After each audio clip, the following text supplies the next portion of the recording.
Coucou les copains, j'espère que vous allez bien. Faut que je vous raconte ma nouvelle histoire du jour. Oui, c'est une histoire qui s'est passée ici, dans la rivière. Oui, en vrai c'était un jour d'été, il faisait super chaud, tout le monde il était content. Et puis on faisait des réserves pour l'hiver et tout. Mais malheureusement il y a un gros orage qui est arrivé.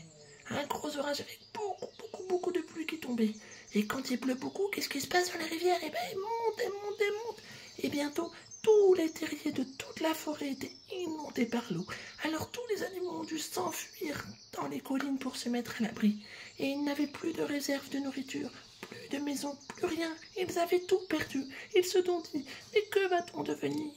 Et à ce moment-là, un vieux animal, le plus sage de la forêt, le vieux hibou, leur dit: Je pense savoir qui peut vous aider. Allez donc voir notre cher vieux castor. Il pourra vous construire un beau barrage et vous permettre de retrouver vos maisons. Oh oui, c'était une bonne idée, monsieur le hibou. Allons-y. Et tout le monde partit à la recherche du petit castor. Mais il n'était pas à sa place habituelle.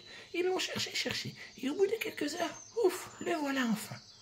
Monsieur le castor, il faut que vous nous aidiez. Alors le vieux castor s'approcha. Que se passe-t-il, mes amis? Nous avons un grand problème. Regardez, toute la forêt est inondée et nous n'avons plus de maison, plus de réserve. Nous avons tout perdu. Pouvez-vous construire le plus grand barrage pour protéger notre forêt? Je peux toujours essayer, se dit le vieux castor. Alors, le castor se mit au travail. Il construisit un très beau barrage, très puissant et très joli. Et l'eau commençait à descendre. Youpi, youpi, merci monsieur le castor. Vous nous avez sauvé la vie. Mais ce fut une joie de courte durée, car quelques jours plus tard, une pluie encore plus grande que les précédentes était arrivée, avec un orage encore plus fort que les précédentes. Et ça pleuvait tellement que le barrage n'a pas résisté. Vram! Toute l'eau est repartie. Tout était de nouveau inondé. Il n'y avait plus rien de sec. C'était pire que la dernière fois. Tout le monde remonta à la colline. Ils cherchèrent monsieur le castor, mais ils ne le trouvèrent pas. Et au bout de quelques heures, monsieur le castor, tout est cassé, nous sommes inondés, nous n'avons plus rien.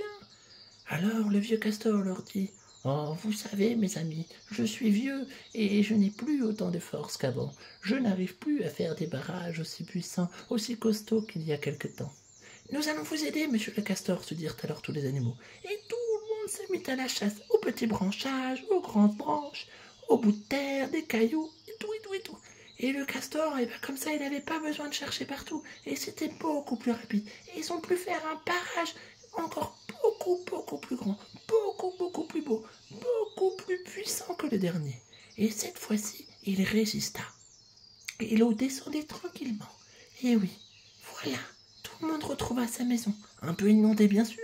Tout était mouillé, mais bientôt tout fut sec, car il n'y avait plus d'eau, alors tout le monde pouvait de nouveau faire des réserves et tout. Et le soleil revint.